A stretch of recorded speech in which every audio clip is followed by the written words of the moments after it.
There's so much industry information, marketing info, salary info, skill set info that would be relatable for their business that we can find and send to them. I do it all the time. We send it over to say, hey, saw this article on recruiting cleared candidates, thought of you. Not asking for anything, not asking for a favor, not asking for a job, just provide value. And people will respond to that. They're going to start to look at you more as a thought leader and a value add in addition to a staffing supplier. Hi, I'm Kortney Harmon, Director of Industry Relations at Crelate. Welcome to another episode of the Full Desk Experience.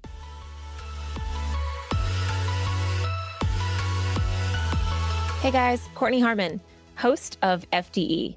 We're bringing you a special series of episodes called FDE Plus. Those are going to be highlights from our recent virtual conference, where hundreds of you joined us for an incredible event focused on boosting revenue for 2025.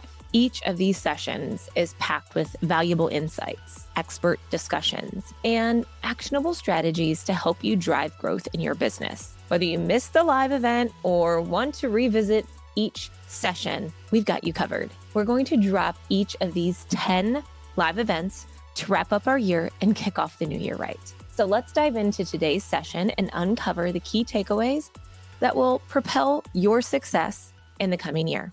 Stay tuned and let's dive in. Kim, I'm going to introduce you because I am super excited for your session. I've gotten to see bits and pieces of some of your talks. I know that this is going to be amazing. So Kim is the managing director of Cobalt Compass Solutions, hence the beautiful blue. She does training and consulting services to elevate staffing professionals and drive operational growth. And with decades of experience and a background in C-level executives at Global Workforce Solutions, Kim has a proven track record of really helping companies achieve success and growth through operational efficiencies. She's talking today about account penetration and gaining client share, which is important for us. Sometimes we often think new logos is the only way to go. And I can't wait for this session. Kim is going to share her expertise. And without further ado, Kim, I'm going to get off stage. All right, Kortney, thank you for the introduction. I love your Christmas tree, by the way. You're definitely well ahead of the game considering it's the 20th. But I think everybody's excited to get their tree up if they do a tree. So gaining client share, Kortney made a great point. I think everyone out there would agree, right, that over the past 2 years, getting clients has been tough.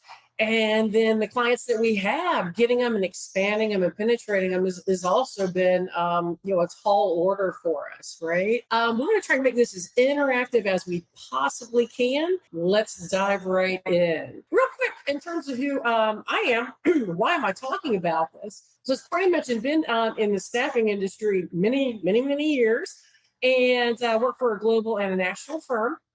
Ultimately, a group of us broke off from that national firm and started our own staffing company, and we got it to about 100 million, painstakingly, I might add. And then we sold it to a global firm.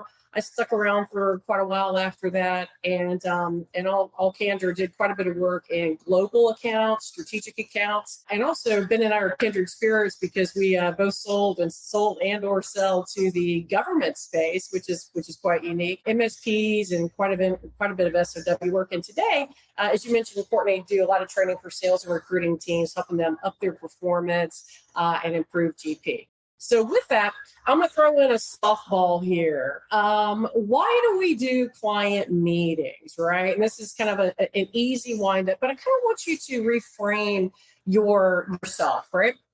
Think for a moment, what's your goal when you go into a client meeting, right? Because ultimately, when we leave the presentation today, I want you to kind of think, what are some of the things that we can do based on this presentation that you can add into your desk, that you can do more of, that you could do less of, that you could do differently, that are going to amplify your sales and amplify your client relationships as you move into 2025. So look at it that way. We're not saying blow up everything you're doing today. What can you do different? What can you add in? What can you incorporate easily into the framework of your desk today? So in terms of doing client meetings, why do we do them? Okay, just go ahead and type in the chat, right? and then we'll talk through it all. I think most people would say, hey, look, I'm after a job order, right? And what I'd say is, well, we definitely want job orders. We also want to do a few more things besides get a job order, right? We want to evaluate that prospect, determine if we should even work with, okay? So what's the one thing we can't manufacture more of in life? It's time. And oftentimes we try to, put ourselves round peg, square hole, and we think that we can do a good job supporting a customer, but in our heart and in our mind, we know, we're not a good match for them, and we kind of delude ourselves, right? So pretty quickly, we need to determine this and move on. Ultimately, and we heard Ben talk about it a little bit ago, AI tools should be helping us to create deeper, better, and more relationships. We should have more time for that relationship building. We also want to differentiate ourselves from the pack, right? There's 22,000 staffing companies out there, and I know that number changes every year, but let's face it, there's a lot of competition, and it enables you to differentiate yourself. Finding opportunity, I get it, guys. The job orders are how we keep our seat. It's how we keep our job. It's how we keep revenue flowing in the door. But think a little bit further than the job orders we go through this today, right? We want to gain that client share and penetrate the account, okay? So what do I mean by that?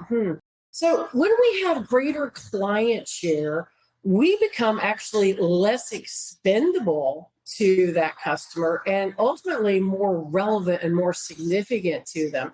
So think of it this way, guys. Let me throw this question out there to you. What happens if times get a little tough, or when they rationalize a supplier list, whether it be a perm account, a direct hire account, or a contract account? What happens when they do that, right? They cut vendors, they cut suppliers. And let's face it, guys, what's the first criteria they typically use when they go and cut suppliers? Anybody care to guess one of the very first criteria they use? One of the first criteria they first use, how many people do you have on assignment if it's a contract shop, or if it's a direct hire shop, how many people have you placed with us over the past year, right? And they have all that data. So if you're placing, 5 people a year, or you're placing, 2 contractors a month, you could be exposed, right? So we want to go and get that client share, because ultimately it makes us less expendable. They're not going to be able to get rid of us as easily when they're going to cull down a list, because let's face it, we're pivotal, we're crucial to their business model, right? So ultimately, our goal is to become relevant and become significant to them in terms of their entire business. Okay? All right, so you may be going, okay, gosh, why are we going to go through this slide, Kim? The do your homework slide before you even walk into a client meeting. And I think oftentimes, guys, we either win it or lose it in the preparation.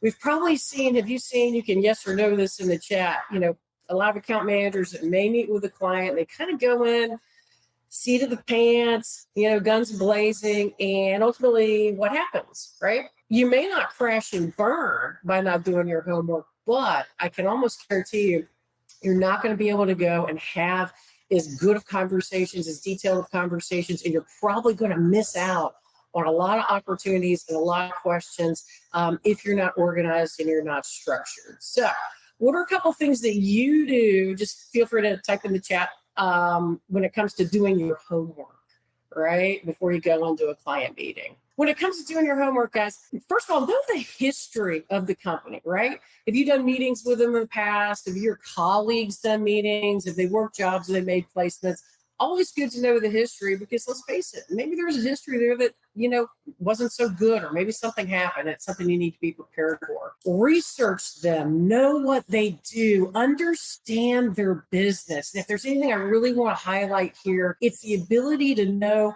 what they do, understand like regulation or legislation that drives compliance in their particular business.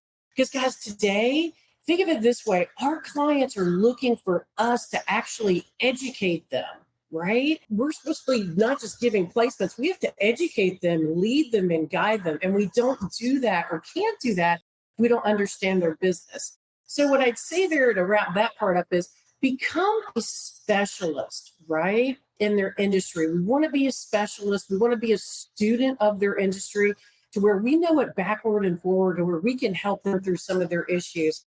So an example of that, Ben was talking a moment ago about government FAR, right? Not government FAR, but excuse me, selling to the government.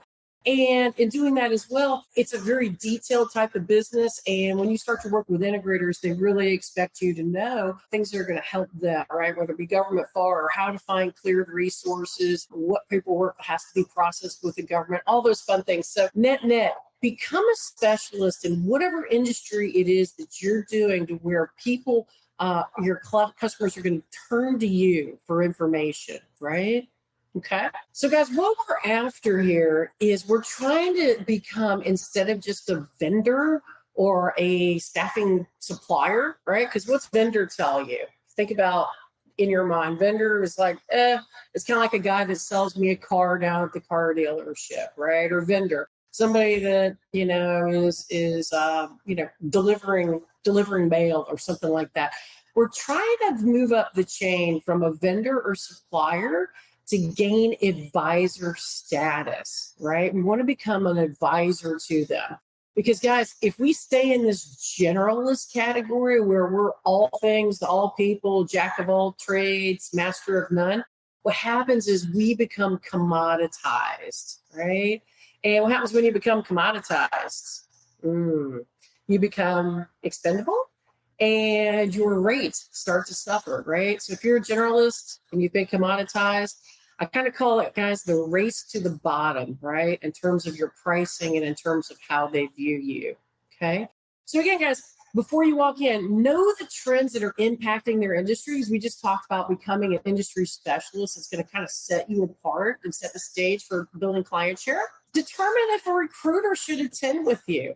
How often do you bring a recruiter with you on any type of client meeting? Type in the chat. Anyone? Yes, no, sometimes. So what I'd say is recruiters can be good.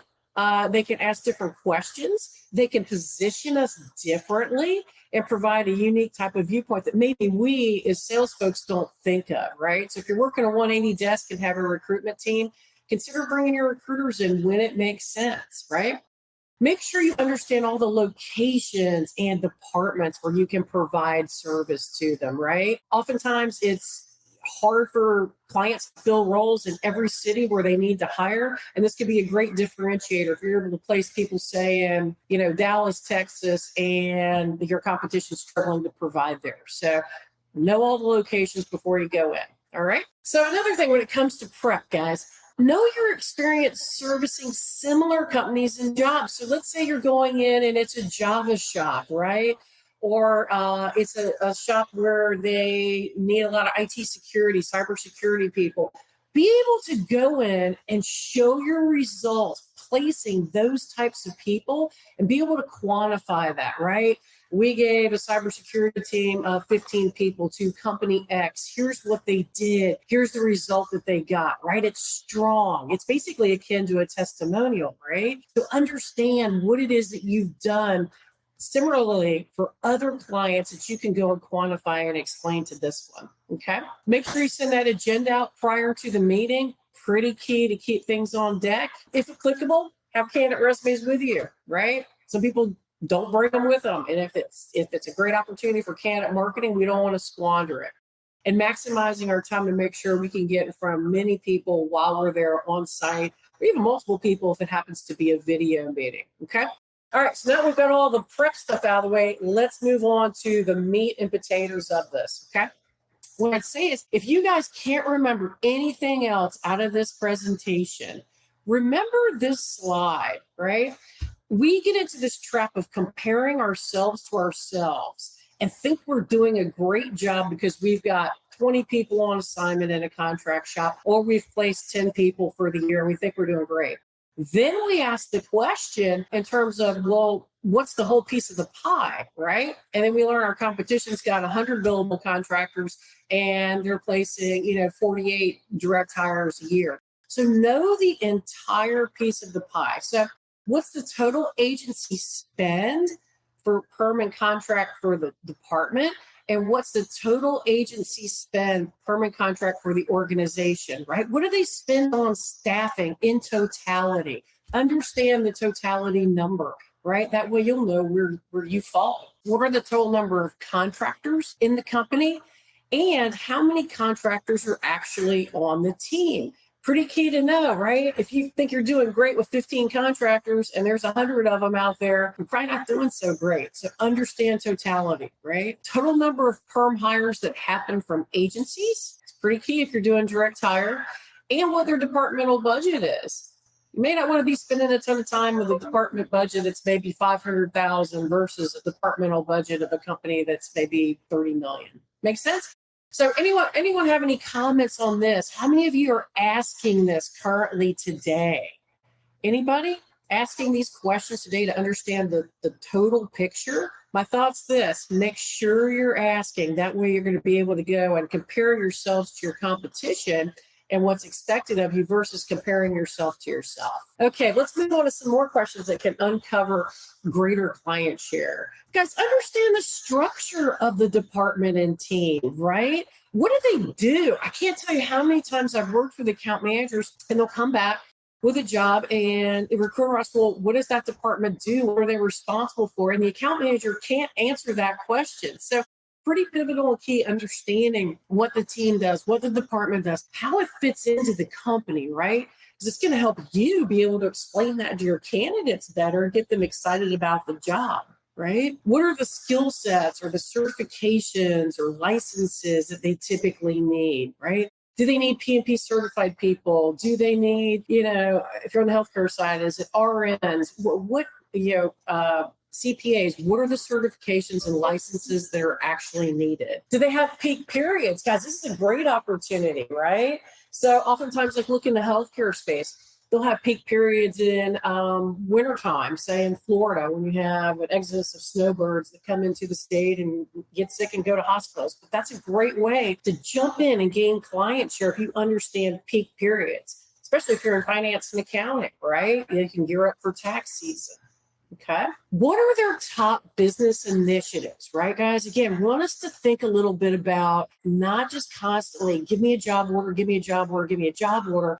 Understand what are their top business initiatives, because think about it, if we understand their business initiatives, then we're actually going to be able to hopefully craft a solution to their pain point, and it may really uncover something that we didn't know about, right? That we can go and address, and it could be a great business opportunity for us to help them. Okay. What are the most critical business challenges and changes that the company is facing? Guys, while we at staffing have struggled, over the past year with a lot of changes in our industry, it's happening to our customers too. So it's great to understand what are their business challenges and issues. What's the company facing right now, right? Because it's going to uncover their pain point, get them talking at a higher and more strategic level, and then ultimately hopefully give us an opportunity to craft something that's really meaningful, right? So look at this way. I will be reticent to start diagnosing things for them and start giving them, treating their issues when we don't even know what their problem is yet, right? That's akin to malpractice. We certainly don't want to diagnose and prescribe until we understand what their condition is and what their problems are, okay? Make sense? We want to understand what are the upcoming work or the projects that they've got coming on in Q1 and Q2. Because think about it, guys, now we're past the election. We're at the end of 2024. People may have been reticent to start projects. They may have been, taking that wait and see mentality. So I can almost guarantee you, things may start ramping up in Q1 and Q2 as they kick things off. But also consider this: what are some of the work or some of the projects that they placed on hold this year? I work with a lot of customers that place projects on hold, kind of in anticipation, that wait and see mode. So are they going to start to go forward with those next year? And what's that going to look like from a hiring standpoint, right? So how many of you guys asked this fourth bullet here? What strategic changes are going to happen in the business? Do you guys ask that? Yes, no? Type in the chat. Yes, anybody? All right, I see Chris and I see Anthony. Are they going to have a merger or an acquisition? Is there going to be a divestiture? Are they going to do restructuring? Are they going to do downsizing? And you may be like, well, God, why do I want to know about downsizing? Well, guys, downsizing can be a great opportunity to place contractors on assignment, right? They still have to keep business up and running. They still have things like IT, HR, finance, accounting, and ultimately, oftentimes, if they restructure and downsize, it's a great way to put contractors in so we have some continuity there. So again, we always want to understand the big picture pieces to it, right? Verifying their locations and understanding, the different departments. Because let's face it, while they can go and place people in Orlando, Florida, and maybe they don't need our help there, maybe they need help in Boise, Idaho, right? It could be a great entry point for you. It could be a great way for you to differentiate yourself to say, I was able to help this company place people in Boise, Idaho, and my competition couldn't do that, right? It's a good deal. Basically, what's the process to hire? So we may just be asking about direct hire. Right? I know a lot of companies, a lot of AMs will sometimes put their blinders on and just ask about direct hire. Well, it's a great way to get into the contract business. Just ask, do you hire contractors, right? What's your process? What does that look like? Okay. And then again, we'll always probe for the pain. What would you improve about the process? Maybe they're working through an MSP and maybe that's miserable, right? Because as much as we don't like MSPs sometimes, our clients are the same. What could be improved about the process? Because maybe that's a great entry point for us to come in and differentiate ourselves. Okay. All right. Who all is involved in the hiring process? How often have you guys, we've all made this mistake. We are moving down the pathway of a placement and then some unknown person inserts themselves in the interview process. And we're like, we didn't learn all the buyers. We didn't learn all the decision makers, right? When was the last time they used a staffing firm? Okay. And if they don't use staffing firms or recruiting firms, how are they finding their candidates? And actually, is that working, right? Candidate marketing. Great way to add value, great way to penetrate an account. How many folks do candidate marketing, be honest in the chat, religiously and consistently? Because I know a lot of people can kind of get away from it. It's pretty key. It's really going to help you add value. And what are the most difficult jobs in difficult locations, right? We touched on this. This is a great way to go in and gain client share if you can fill that difficult job or if you can fill that jobs in a location where they're struggling. All right. So finding the decision makers, I alluded to this a second ago, right? We always want to ask them, hey, so you've got open jobs. What's the impact and the cost to you when a job remains open? Do they have those open jobs right now? And then it's our job really to explain the difficulties of the job boards. That's pretty easy to sell against, right? You're paying money, you're interviewing dog groomers and truck drivers, for open CPA role. You're spending tons of time and you're doing all these iterations and you're not getting anywhere. Right? And then, of course, understanding who these decision makers are. These four buyers, the economic buyer, we'll get to that in a minute, the technical, the user buyer, and the coach, right? And then helping us get a coach in place to navigate that organization. So you may be going, wait a minute, how does this fit into client share? So Kortney, next slide, I'll break it down. Okay. How many of you guys have ever seen it broken down like this, the four buyers, right, in terms of an organization? So we understand how to penetrate an organization better starts by knowing the buying influence. So the economic buyer, that's the person writing the check, right? That could be the CFO, the CIO, the CTO. Pretty important that we engage them in our processes, okay? The technical buyer, that could be internal recruiting. It could be HR. It actually could be procurement, MSP. So those are the folks, we call them the gatekeeper, and we've got to kind of make nice with. We have to go and develop relationships with them as well and still navigate through their system. User buyer, anyone have a thought on who the user buyer is? So guys, the user buyer is the manager, right? That's the person, the guy or gal feeling the pain, right? All right, Anthony's got it. Yeah, feeling the pain. They're the ones that are going, gosh, I can't get people here. I'm struggling. I'm going to miss deadlines. I'm working overtime. I'm not home before 9 o'clock any given night. People are working overtime, person feeling the pain, right? And then the coach. The coach is the person that is the individual, our advocate. They help us navigate the organization. They give us leads. They're vested in seeing us succeed.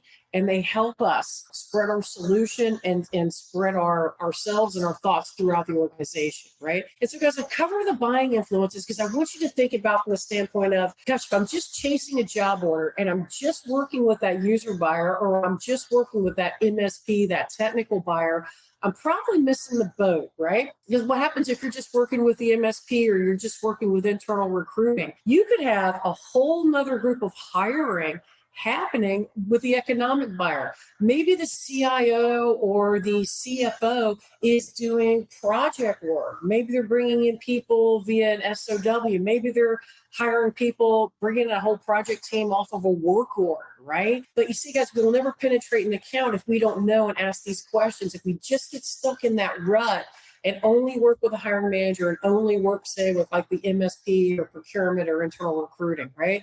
We want to have all these individuals within the organization, because there could be a lot of side work going on outside of internal recruiting and that technical buyer, okay? So that's why that's important. So again, we talked about contractors, replacing firm hires. We all know that we do that. But what situations lead to contractors, right? You're going to be much more significant and much more relevant to your customer if you're doing direct hire placements, but you're also doing contract placements. What situations lead to contractors, and what departments typically have contract work, right? It's usually a good rule of thumb. I've learned that out of any given department, let's say it's in IT, at least 10% of the population, say of an IT department, is going to be contractors, right? So let's say it's an IT department of 100 people, just to pick a round number. You're typically going to have at least 10 contractors there. So look at it that way. 10% of any given department, by and large, give or take, is going to be at least 10% contract. Make sure we're asking about it, right? Did they bring in people? We mentioned this a minute ago via SOW or work orders. And oftentimes your economic buyer, that high-level VP, that high-level C-level, is doing work like that concurrent, right alongside the MSP and internal recruiting. Seen it, witnessed it time and time again. So again, things we want to ask about to be able to solidify and dig in deep and gain client share. I always ask, guys, do ask this, what additional service offerings would benefit their team and company? What's going to benefit them? What can we be doing differently? What can we be doing besides adding a body to them or giving them a candidate? Okay. What can we do that's going to add value to them? How many of you asked this last bullet? What can we do that's going to bring value to you beyond filling a job? Anthony's going, yes, yes, yes. Good, Anthony, because not everybody asked that. All right. So how do we add value, right? Because our ability not only to give a candidate successfully, but also add value is going to help solidify us and, again, become significant and penetrate that account. So here are some ways to add value. These are not the only ways, but there's some ways that have worked for me. Provide something outside of regular staffing, right? Staffing and recruiting. There's so much out there. Ben even and hit on this earlier, right? With AI, there's so much industry information, marketing info, salary info, skill set info that would be relatable, for their business that we can find and send to them. I do it all the time.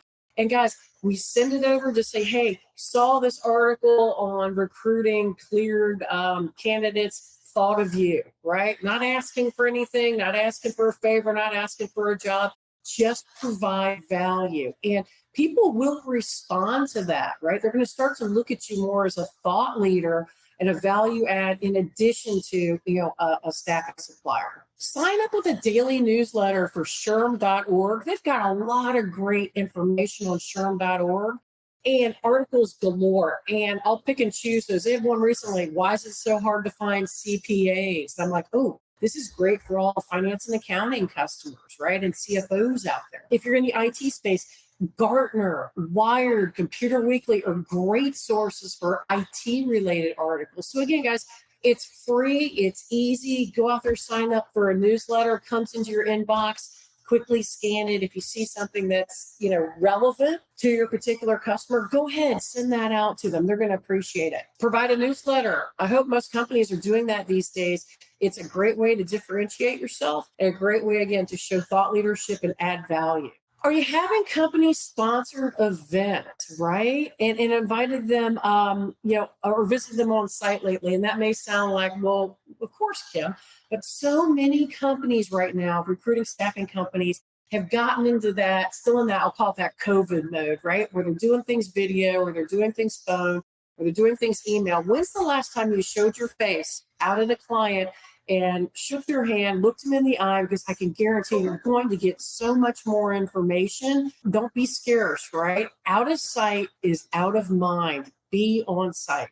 Another way, final bullet to add value is, so like what we're doing today, we're doing a LinkedIn Go Live basically. You as a recruiting staffing company could do a LinkedIn Go Live or a webinar for your client companies on something like how to onboard better, how to interview candidates better, how to retain employees, leadership, talking about AI and how they can incorporate that into their business. So what I'd say, guys, is that last bullet is a great way for you as a staffing recruiting company to do a LinkedIn Go Live, invite your prospects, invite your clients, and talk about a topic that you know they're struggling with, right? A lot of them struggle with onboarding and interviewing.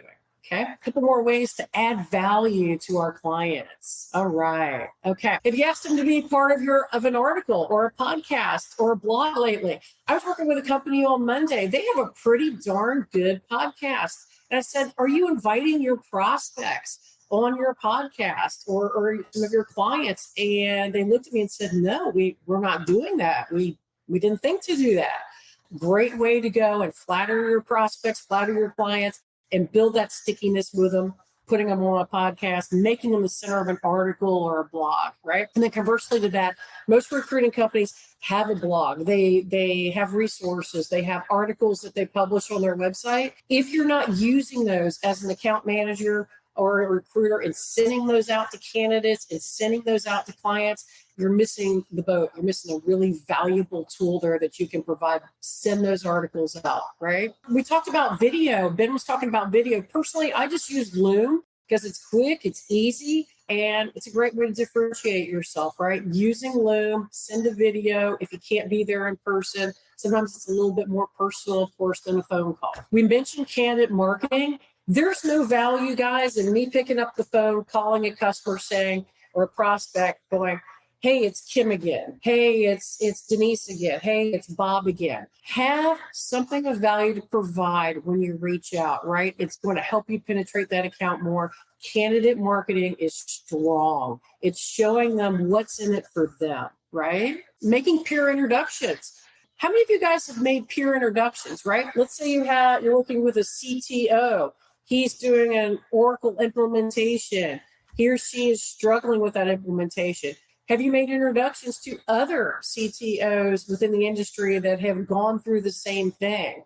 If you haven't, consider that. That's, again, strong. A great way to add value that's going to set you apart from all those other vendors, right? And again, professional associations. How many of you guys belong to professional associations and get involved to put yourself in front of the clients and differentiate yourself as a thought leader so you can penetrate an account? Be honest. How many do that? Professional associations like tech groups or a HEMA if you're in the healthcare space.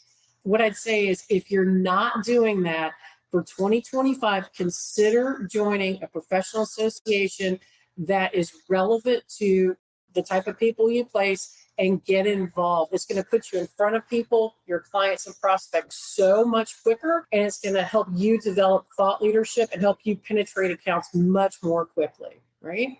Don't overlook this as an opportunity, right? We want to know what the pain is after the sale. How many times do staffing and recruiting companies place somebody, perm or contract, and they forget them? They just go away, right? This is a great opportunity to differentiate yourself again. What are the challenges that your clients are having with onboarding and retention, okay? What are the issues that they're having with supported contractors on assignment? So let's say there's contractors out there, they leave. They don't finish the assignment. That leaves the hiring manager in a bind, right? They've got to start all over again.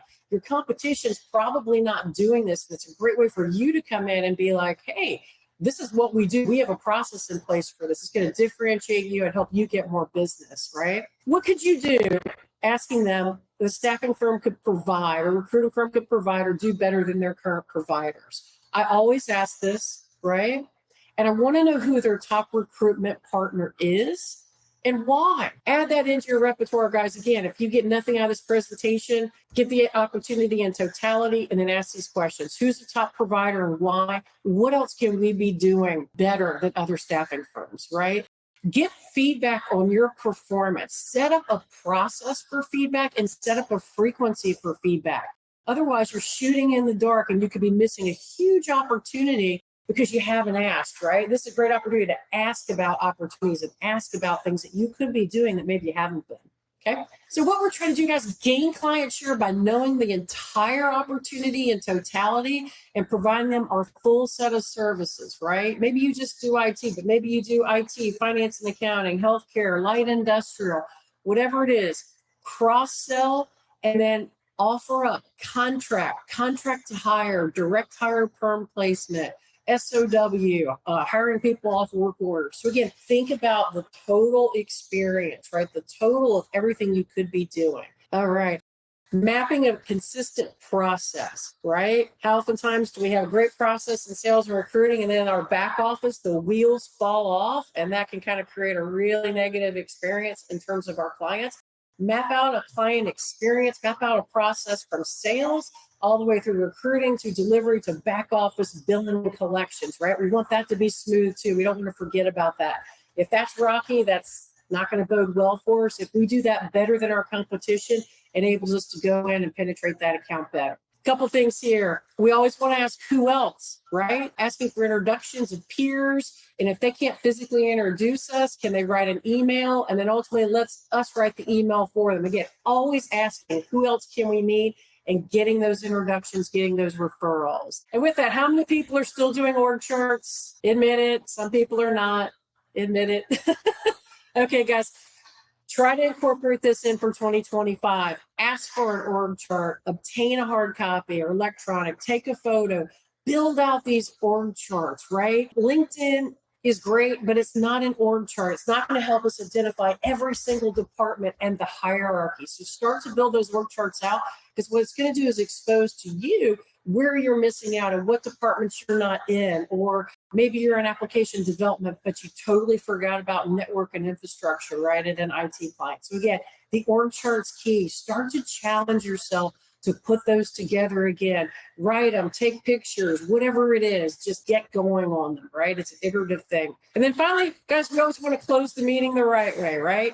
Demonstrate our ability to solve their issues. We always want to use success stories with companies to draw a parallel.